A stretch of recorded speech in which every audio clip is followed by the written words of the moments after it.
सीमापुर नाम का एक छोटा सा शहर था। उसी शहर में किरण देवी नाम की एक बहुत ही गरीब औरत अपने बेटे कार्तिक के साथ रहती थी। कार्तिक पढ़ाई लिखाई में बहुत ही होशियार था।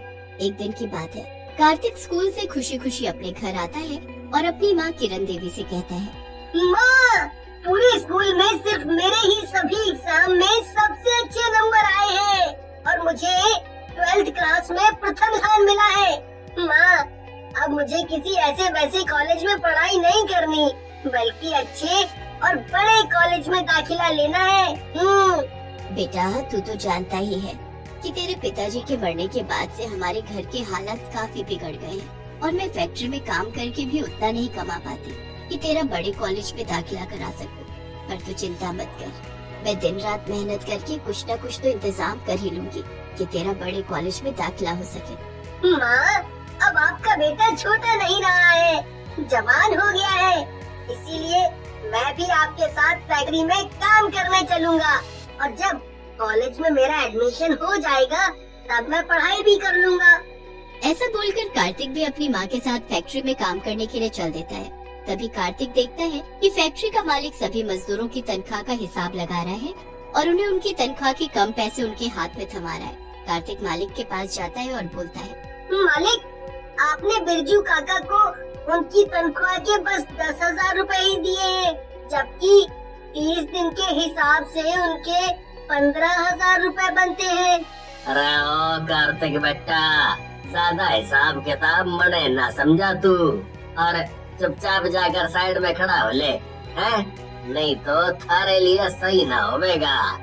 फिर मालिक एक एक करके सभी मजदूरों को उनकी तनख्वाह के कम पैसे उनके हाथ में थमा देता है और इसी तरह कार्तिक की माँ को भी मालिक उसकी तनख्वाह के बस 12,000 रुपए ही देता है।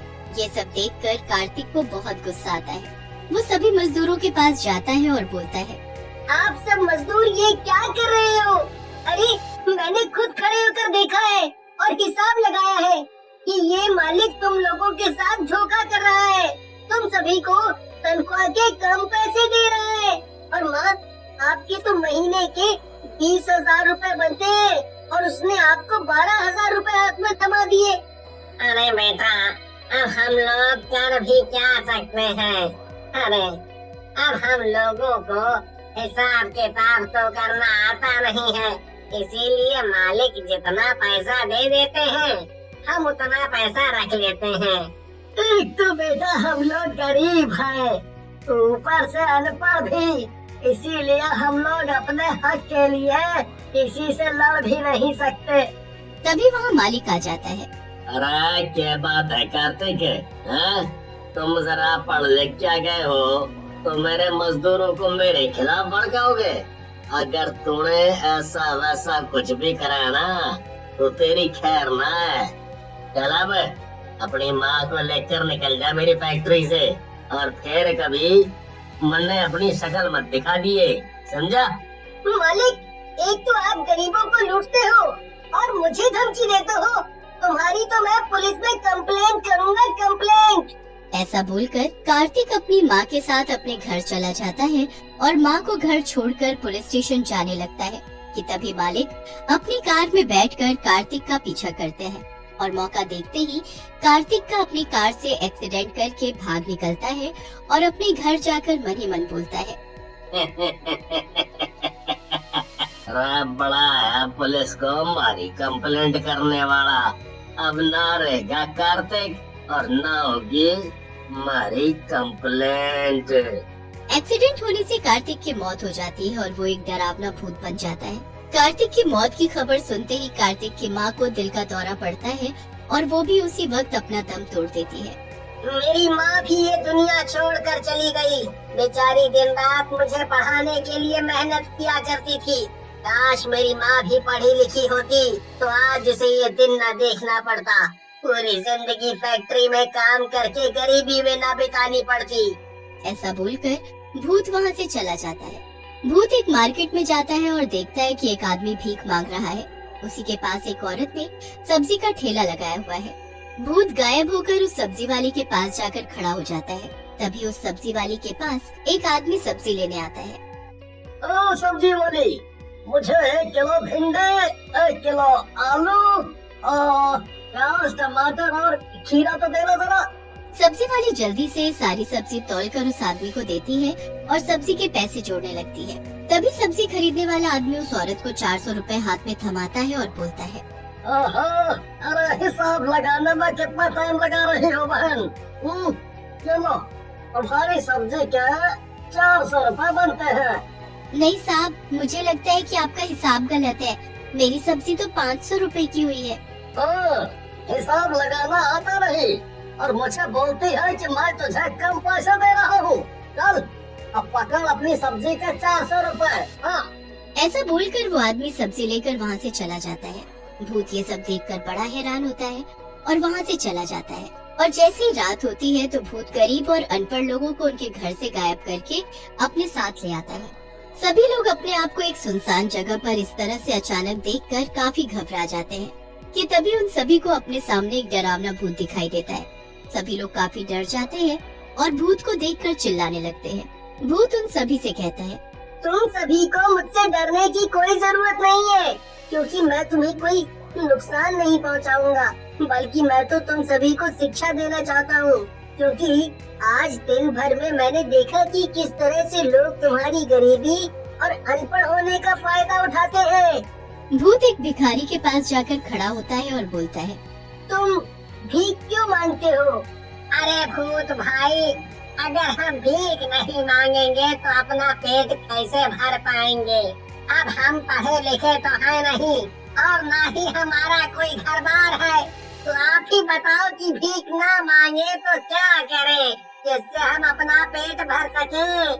तुम्हारे हाथ पैर सही सलामत है, तुम कोई काम धंधा कर सकते हो, बस कमी है कि तुम अनपढ़ हो। पर आज से मैं तुम सभी को पढ़ाऊंगा ताकि तुम गरीबी से ऊपर उठ सको और अपने हक के पूरे पैसे तुम्हें मिल सके। भिखारी और बाकी सभी लोग भूत की बात सुनकर काफी खुश हो जाते हैं। तभी सब्जी वाली मीना भूत से कहती है, हम सभी आपसे पढ़ने के लिए तैयार हैं। फिर क्या था, भूत उन सभी को रात में पढ़ाने लगता है।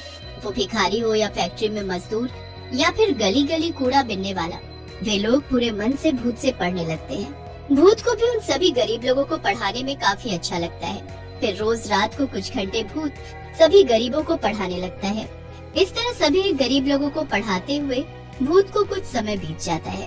तभी एक रोज मीना सब्जी वाली भूत से बोलती है, भूत जी, आपने हम गरीबों को पढ़ाकर हम पर बहुत उपकार किया है।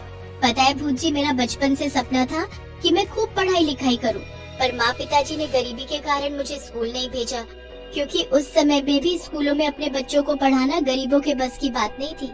स्कूलों की फीस इतनी ज्यादा थी कि हम जैसे गरीब लोगों के घर 1 महीने का राशन भर जाए। पर आपने हमें मुफ्त में शिक्षा देकर हम गरीबों पर बहुत बड़ा उपकार किया है। तभी भूत की नजर पास में बैठे भिखारी पर पड़ती है, जिसे देखकर भूत बहुत ही हैरान होता है और भिखारी से कहता है, अरे कल तक तो तुम सड़कों पर भीख मांगते थे, पर आज तुम्हें यूं सूट बूट में देखकर मुझे बहुत हैरानी हो रही है। आखिर ये चमत्कार हुआ तो हुआ कैसे? भूत जी, अब मैं कोई भिखारी नहीं रहा। अब मेरे पास एक बड़ी कार और अपना एक आलीशान घर भी है, और ये सब आपके मुझे समझाने और पढ़ाने लिखाने की वजह से ही पॉसिबल हुआ है। ये तो बहुत ही अच्छी बात है। अब लगता है तुम सभी को पढ़ा लिखा कर मेरी आत्मा को भी शांति मिल जाएगी। भूत जी, शांति तो आपको तभी मिलेगी जब आप हमारी फैक्ट्री के मालिक शिवादास यादव से अपनी मौत का बदला ले लोगे। हाँ, ये क्या बोल रहे हो तुम? मुझे उस शिवादास यादव ने मारा है जिसकी फैक्ट्री में मेरी माँ काम किया करती थी।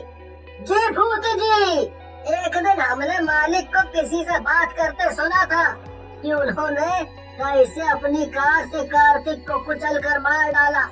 भूत गुस्से से लाल पीला हो जाता है और बोलता है, उस मालिक के बच्चे को तो मैं जिंदा नहीं छोड़ूंगा। भूत मास्टर जी, ये लो मेरी कार की चाबी और उसे मेरी कार से उसी तरह कुचल देना जैसे उसने आपको कुचल दिया था। ऐसा बोलकर भूत भिखारी की कार लेकर जाता है और मौका देखकर फैक्ट्री के मालिक को अपनी कार से उसी तरह से कुचल देता है जैसे मालिक ने उसे अपनी कार से कुचला था।